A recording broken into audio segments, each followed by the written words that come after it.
Assalamu alaikum, barkanmu da ƙara saduwa da ku a cikin wannan YouTube channel ɗin ta mai albarka mai suna Husaini Tech.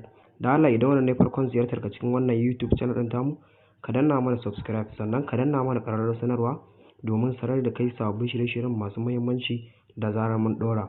A yau insha Allah a cikin wannan bidiyon namu za mu nuna muku yadda za ka ajiye contact ɗinka, lambobin kan wayanka masu muhimmanci a cikin account ɗinka na Facebook. Da Allah idan wannan ne farkon ziyartar kar ka manta ka danna mana wannan alamar subscribe ja ɗin nan sannan ka danna ƙararrawa domin sanar da kai sabbin shirye-shiryen mu da zarar mun ɗora.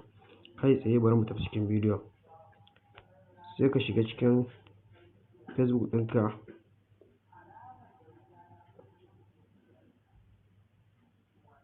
bayan ka shiga Facebook ɗin kamar haka ya buɗe, ga wani waje mai alamar ɗiso-ɗiso guda uku a sama ka taɓa shi kamar haka.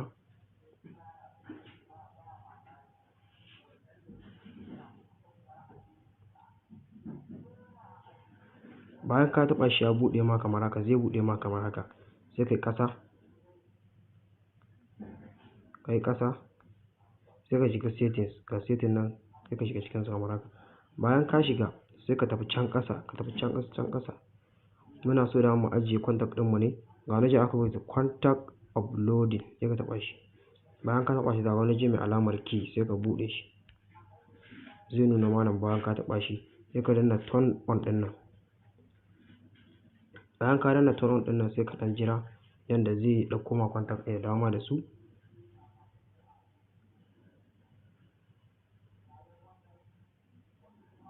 Yana sashen kuɗin jira, kuɗin yi haƙuri da Allah. Bayan ya gama zai noma haka kai back, ƙara yin back. Bayan ka fita kamar haka sai ka haka haka, sai ka shiga alamar naka nan mai ɗasu uku nan ka shiga cikin settings. Bayan ka shiga settings ga wani aka rubuta imported contact, sai ka taɓa shi.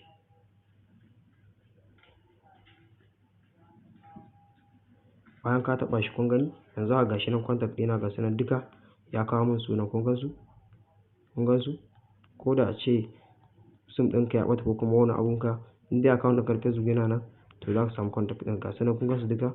Idan kana so kai saving ɗinsu kuma da kan wani kai ka taɓa shi kamar haka. Bayan ka taɓa ga lambar nan sai ka ɗauke ta.